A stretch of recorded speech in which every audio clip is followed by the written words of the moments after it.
Friends, कैसे हैं आप सब लोग। आई होप आप लोग अच्छे होंगे और अपनी तैयारी अच्छे से कर रहे होंगे। तो फ्रेंड्स, आज हम लोग बात करेंगे पॉलिटी की लेक्चर सीरीज का 13वां लेक्चर है और ये लेक्चर हम लोग कहाँ तक पहुँचे थे, पार्ट 4 आज डिस्कस करेंगे। क्योंकि मौलिक अधिकार चैप्टर बहुत ही विस्तृत और बहुत ही बढ़िया चैप्टर है। इसको समझने में थोड़ा समय लगेगा, सारे टॉपिक कवर करने में टाइम लगेगा, क्योंकि यहाँ पे अच्छे से आपको सारे टॉपिक A1 to 1 करके बढ़िया से समझाया जा रहा है। कोई भी चीज़ें छोड़ी नहीं जा रही है जो आपके एग्जाम पॉइंट ऑफ व्यू से ज़रूरी हैं। तो चलिए आज हम लोग बात करेंगे मौलिक अधिकार के बारे में। मौलिक अधिकार में हम लोग पढ़ रहे थे आर्टिकल 19 पढ़ रहे थे। आर्टिकल 19 में हम लोग आज देखेंगे डी तक हम लोगों ने डिस्कस कर लिया था प्रीवियस क्लास में। आज हम लोग आर्टिकल 19 एक ई के बारे में बात करेंगे। अनुच्छेद टॉपिक है पहला, अनुच्छेद 19 एक का ई।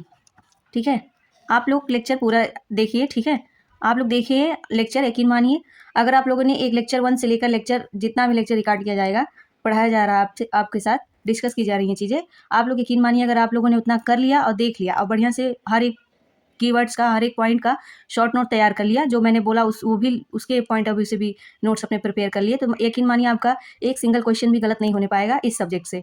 तो आप लोग पूरा लेक्चर देखा करिए और कोई भी अगर डाउट हो उस लेक्चर से रिगार्डिंग तो कमेंट बॉक्स में ज़रूर पूछिए। और मुझे इतना यकीन है कि अगर आप लोग पूरा लेक्चर ध्यान से सुनेंगे, लिखेंगे और देखेंगे तो आपका कोई डाउट नहीं रहेगा। और फिर भी अगर रहे कोई डाउट तो कमेंट में ज़रूर पूछा करिए। ठीक है, चलिए आगे पढ़ते हैं हम लोग आज अनुच्छेद 19 एक का ई के बारे में। ठीक है, इसमें है भारत के किसी भी भाग में निवास एवं बसने की स्वतंत्रता। इसमें क्या है कि भारत के किसी भी भाग में निवास एवं बसने की स्वतंत्रता। ठीक है, अब इसके बारे में हम लोग बात करेंगे।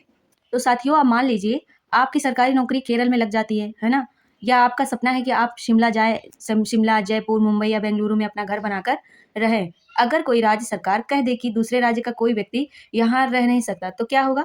क्या भारत सचमुच में एक राष्ट्र कहलाएगा? बताइए आप लोग। यही कारण है कि संविधान ने केवल घूमने का अधिकार नहीं दिया, बल्कि पूरे भारत में कहीं भी रहने और बसने का मौलिक अधिकार भी दिया है। ठीक है, और यही है अनुच्छेद 19 एक का ई, जो हमें ये सारी फ्रीडम प्रदान करता है, ये सारी चीज़ें हमें मिलती है इससे। ठीक है, मान लीजिए रीमा जो है वो उत्तर प्रदेश की रहने वाली है और उसे बेंगलुरु में एक अच्छी नौकरी सरकारी मिल जाती है ना, चाहे प्राइवेट ही, सरकारी की नहीं बात हो रही है, प्राइवेट भी कोई भी नौकरी मिल जाती है और वह वहाँ किराए पर रहती है और साथ ही कुछ वर्षों बाद अपना मकान खरीद लेती है और स्थायी रूप से वहाँ निवास करती है, वहाँ रहने लग जाती है। तो क्या उसे ऐसा करने का अधिकार है?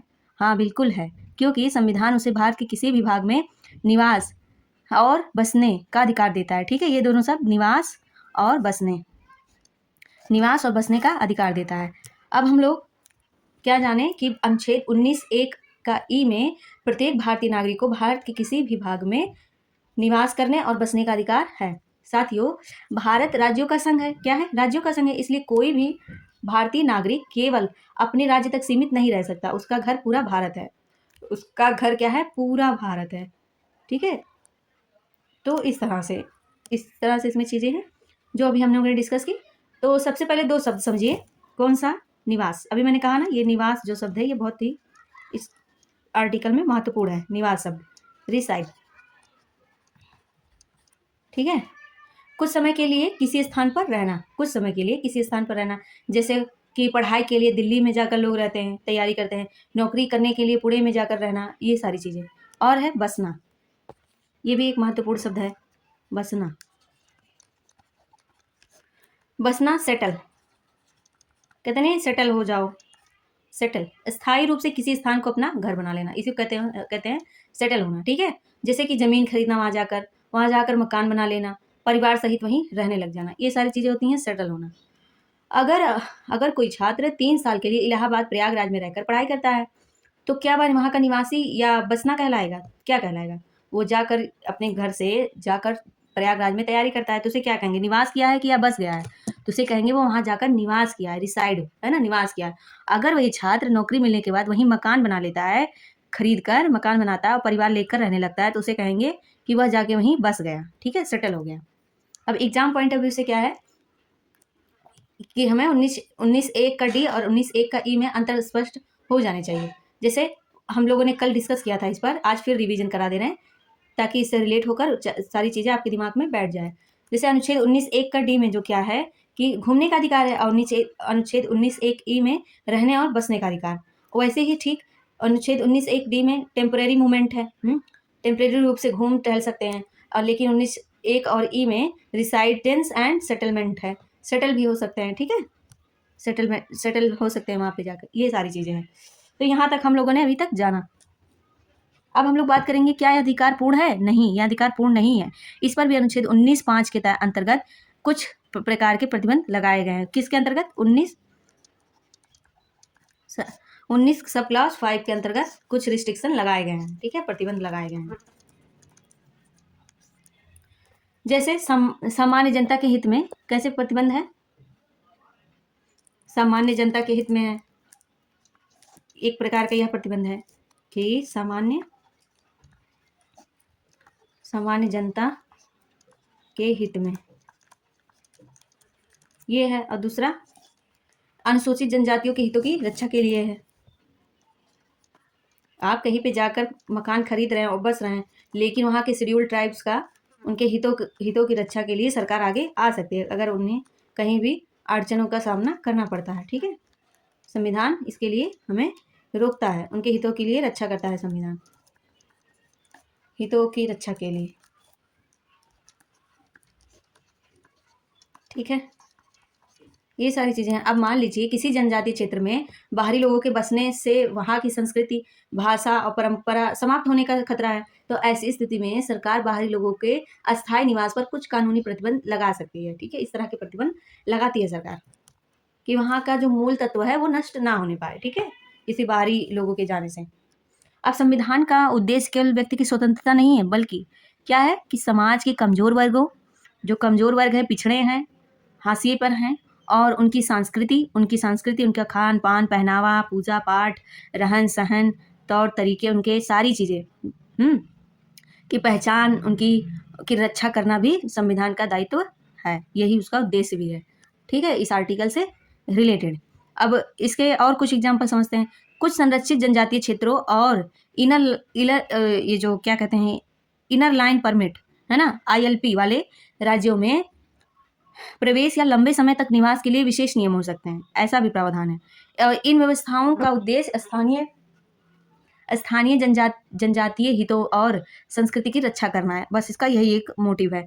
अब आप लोग जो है इन सारी चीज़ों को जान गए कि सरकार इनर लाइन परमिट वाले जो राज्यों में जो प्रवेश है और लंबे समय तक निवास के लिए कुछ नियम बनाए गए हैं, ठीक है, ऐसा भी किया गया है।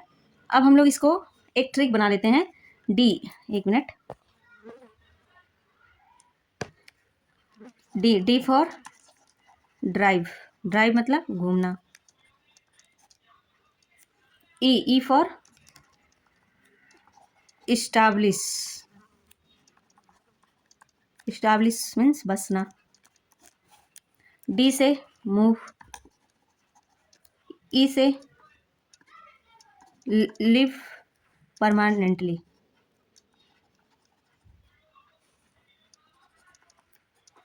ठीक, ये सारी चीज़ें एक ट्रिक से हम लोग याद करने की कोशिश करेंगे।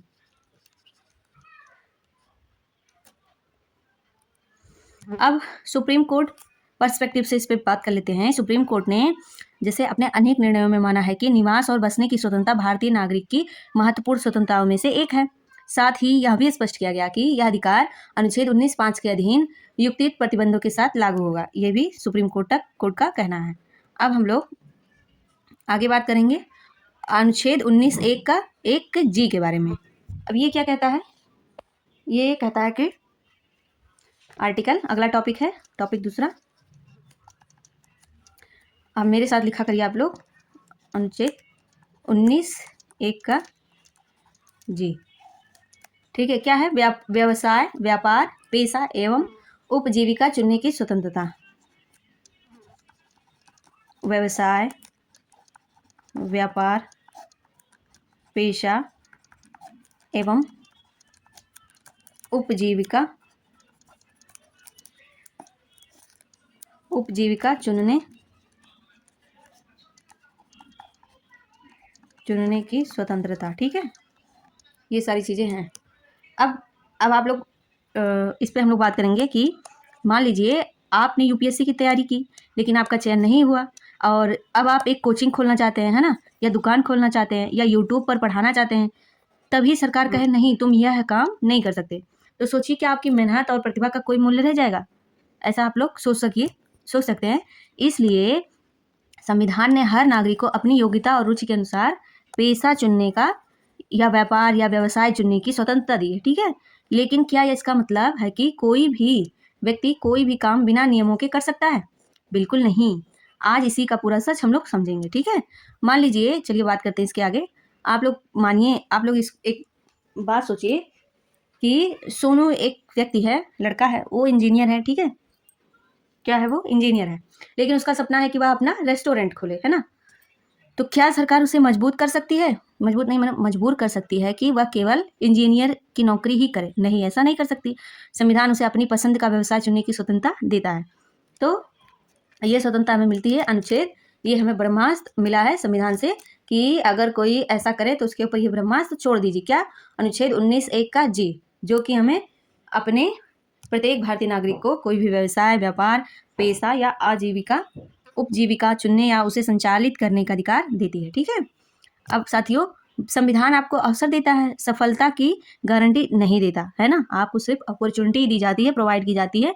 सफलता तो हमें खुद लेनी होती है, अपनी मेहनत से, अपनी स्किल से, है ना। मेहनत आपकी होगी लेकिन रास्ता चुनने की स्वतंत्रता संविधान देता है।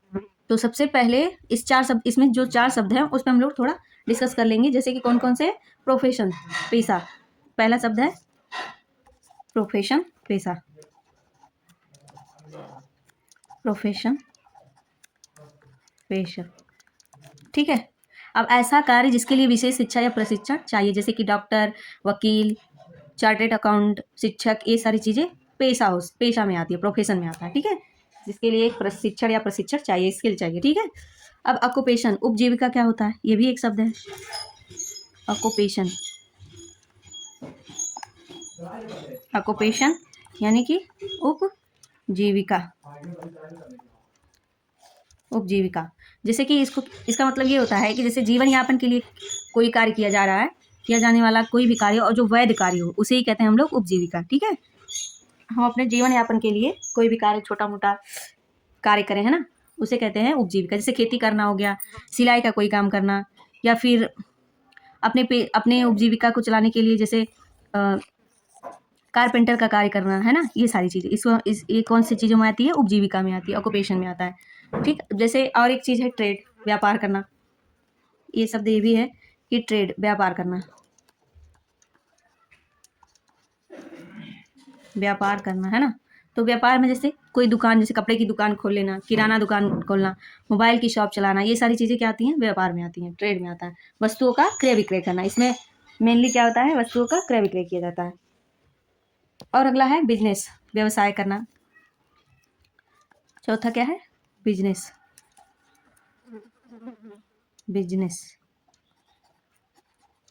बिजनेस यानी कि व्यवसाय, व्यवसाय करना, इसे लाभ कमाने के उद्देश्य से किया जाने वाला संगठित आर्थिक कार्य, जो कि संगठित हो। बिजनेस में क्या होता है? व्यापार में क्या होता था? क्रय विक्रय होती थी किसी किसी चीज़ पर, है ना। लेकिन बिजनेस में ऐसा नहीं है, संगठित आर्थिक लाभ हो ऐसा कोई कार्य करना, वो बिजनेस में आता है, व्यवसाय में आता है। और लाभ कमाने के लिए, जैसे फैक्ट्री चलाना, कंपनी चलाना, होटल चलाना, ई कॉमर्स से रिलेटेड विभिन्न प्रकार के कंपनियां चलाना, है ना। ये सारी चीज़ें हैं। अगर अब हम आपसे पूछ रहे हैं, जैसे कि अगर कोई एमबीबीएस का डॉक्टर अस्पताल खोले तो क्या क्या होगा बताइए। तो अगर कोई डॉक्टर है, वो एमबीबीएस की डिग्री लिया है और वो अस्पताल खोलना चाहता है, तो वो चीज़ें किस में आएंगी? साथ वो चीज़ें आएंगी, प्रोफेशन मिल जाएगा। क्या क्या मिल जाएगा? प्रोफेशन और बिजनेस दोनों मिल जाएंगे। प्रोफेशन और बिजनेस मिल जाएंगे। ठीक है, और अगर कोई किराना दुकान खोले तो ट्रेड और प्लस बिजनेस मिल जाएगा, ट्रेड प्लस बिजनेस मिल जाएगा, है ना। और साथ ही साथ तब ये सारी चीज़ें हो जाएंगी। अब क्या यह अधिकारपूर्ण है? क्या यह भी एब्सोल्यूट है? नहीं, नहीं है। यह अधिकार अनुच्छेद 19(6) के अंतर्गत, आर्टिकल 19(6) के अंतर्गत कुछ रिस्ट्रिक्शन से के अधीन है, ठीक है। यह अधिकार 19(6) के अधीन है। अब 19(6) के तहत कौन कौन से प्रतिबंध हैं, चलिए इस पर बात कर लेते हैं हम लोग। तो इस पर जो है पहला प्रतिबंध क्या लगता है कि सामान्य जनता के हित में हो आपका कार्य, है ना। पहला तो ये मेन है, आपके किसी भी व्यवसाय, ट्रेड, बिजनेस से सामान्य जनता के हित को अनहित नहीं पहुंचना चाहिए, नुकसान नहीं होना चाहिए, हित में, ठीक, हित में। और दूसरा क्या है? किसी पेशे के लिए आवश्यक योग्यता निर्धारित करना। किसी भी पेशे के लिए आवश्यक योग्यता, किसी भी पेशे के लिए आवश्यक योग्यता निर्धारित करना, ठीक है। किसी पेशे के लिए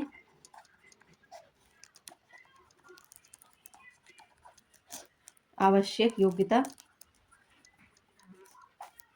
निर्धारित करना,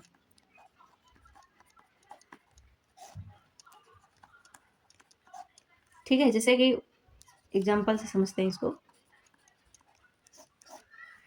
डॉक्टर बनने के लिए एमबीबीएस की डिग्री होनी चाहिए, है ना। और वकील बनने के लिए विधि की डिग्री यानी कि एलएलबी होना चाहिए, या बार काउंसलिंग में नामांकन होना चाहिए, क्लैट क्वालिफाई होना चाहिए। और शिक्षक बनने के लिए आवश्यक शैक्षणिक योग्यताएं होनी चाहिए, जैसे बीए हो गया, एमए हो गया, बीएड हो गया, बीटीसी हो गई, ये सारी चीज़ें आपके पास योग्यताएं होनी चाहिए, है ना। अब राज्य द्वारा व्यापार या व्यवसाय का एकाधिकार, स्टेट मोनोपोली क्या है, इसको भी समझते हैं हम लोग। तीसरा है राज्य द्वारा व्यापार या व्यवसाय का एकाधिकार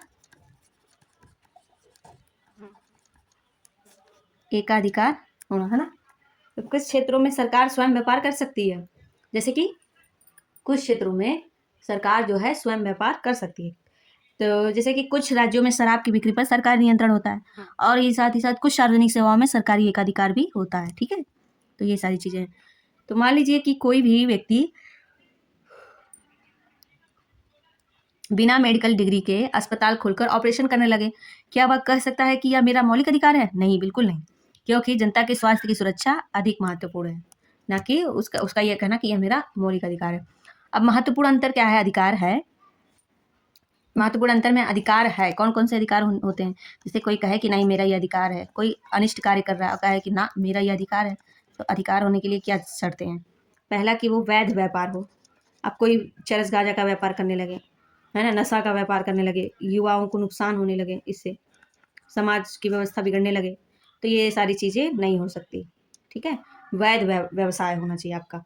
और दूसरा क्या? वैध व्यापार भी होना चाहिए, वैध व्यापार।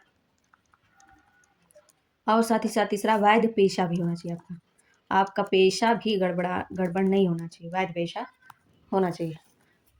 अब अधिकार नहीं है, जैसे ये तो है कौन कौन से, इस पे बात हो गई। अब कौन कौन से नहीं है, इस पे भी बात कर लेते हैं। अधिकार नहीं है,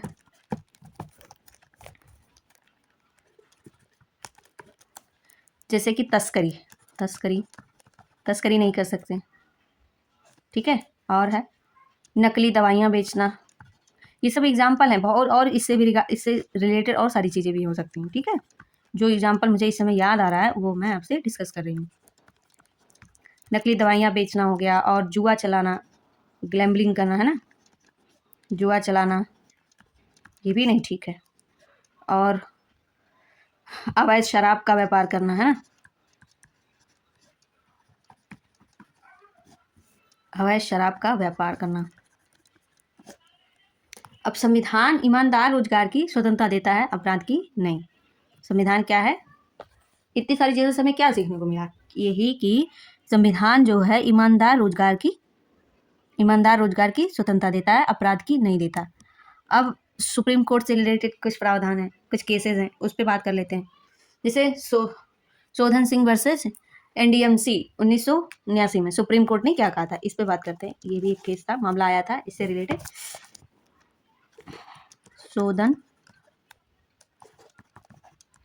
शोधन सिंह वर्सेस एनडीएमसी 1989। ये मामला क्या था? इसमें क्या था, सुप्रीम कोर्ट ने कहा, सुप्रीम कोर्ट ने क्या कहा था कि फुटपाथ पर रेहड़ी पटरी लगाकर जीविका कमाना भी अनुच्छेद 19(1)(g) के अंतर्गत संरक्षित हो सकता है, लेकिन यह उचित नियमन के अधीन रहेगा ताकि आम जनता को असुविधा ना हो।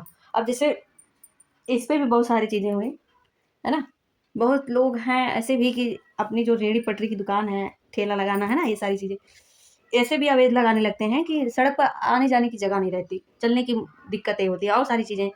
तो सरकार ने इस पे, सुप्रीम कोर्ट ने क्या कहा कि आपको लगाना है तो लगाइए, ये भी अनुच्छेद 19(1)(g) के अंतर्गत संरक्षित है, आप करिए, लेकिन उचित नियमन के अधीन रह रही है सारी चीजें। अब दूसरा है Excel Wear versus Union of India. ये केस में क्या कहा था सुप्रीम कोर्ट ने? Excel Wear versus Union of India 1979। ठीक, इसमें सुप्रीम कोर्ट ने माना, क्या कहा कि व्यवसाय चलाने के साथ साथ कुछ परिस्थितियों में उसे बंद करने का अधिकार भी इस स्वतंत्रता से जुड़ा हो सकता है, बशर्ते क्या है कि कानून द्वारा लगाए गए उचित प्रतिबंधों का पालन होना चाहिए। ठीक है, ये सारी चीजें अभी तक हम लोगों ने डिस्कस की। यहाँ तक अगर आपका कोई डाउट हो, कोई समस्या हो तो जरूर पूछिए। अब हम लोग आगे बढ़ते हैं नेक्स्ट टॉपिक की ओर। अब अगला टॉपिक है, अगला अनुच्छेद पढ़ेंगे, अनुच्छेद 20।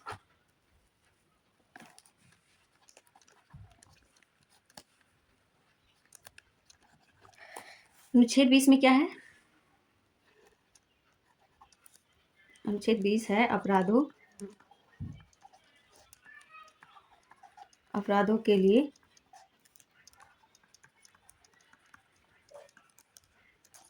के लिए दोष सिद्धि, कॉन्विक्शन के संबंध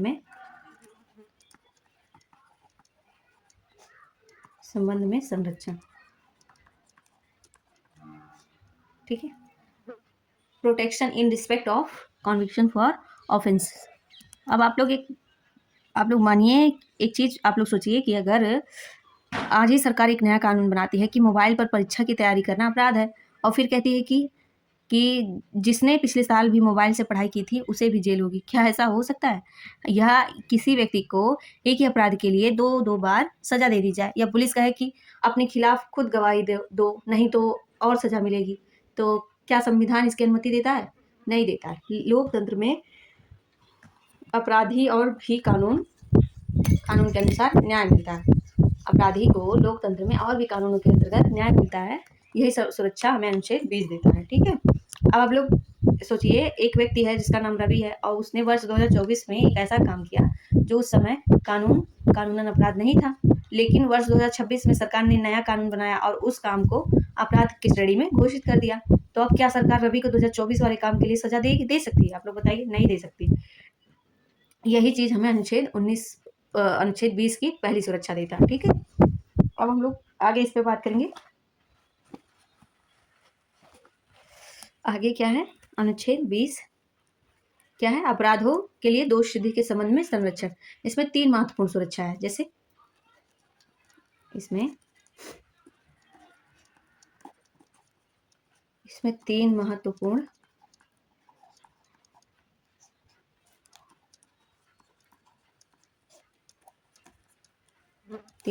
सुरक्षा है। क्या क्या? अनुच्छेद 20 का 1 और अनुच्छेद 20 का 2 और अनुच्छेद 20 का 3। अब अगर परीक्षा में अनुच्छेद 20 आए तो सबसे पहले यही 3 बिंदु आप लोग लिखिए, याद रखिए। आधा उत्तर यहीं से मजबूत हो जाएगा हमारा, ठीक है। तो पहला संरक्षण अनुच्छेद 20 का 1 डिस्कस करते हैं।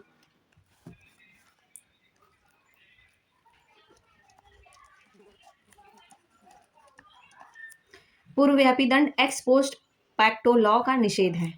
ये इसके अंतर्गत क्या है कि पूर्वव्यापी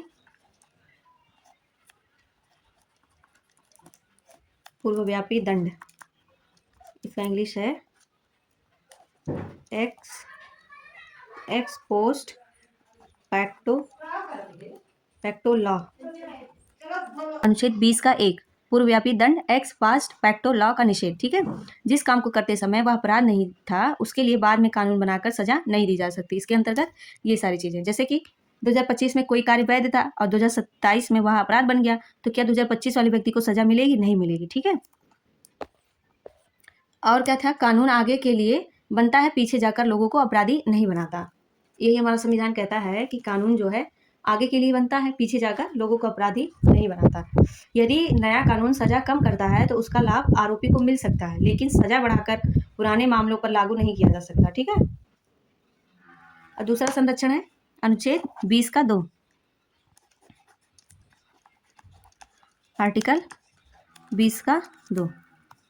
अब इसमें क्या था, ड्यूएबल जियोप्रेडी द्वितीय दंड का निषेध। ड्यूएबल जियोप्रेडी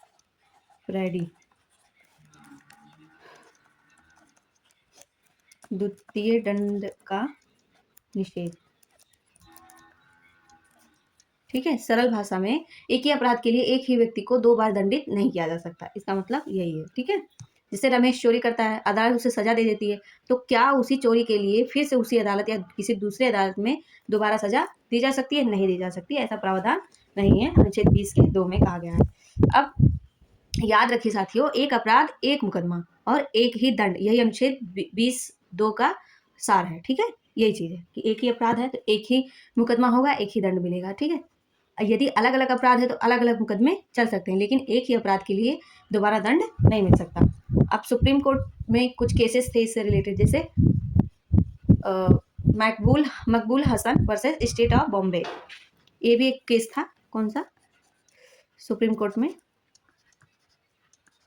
मकबूल Hussain versus State of Bombay,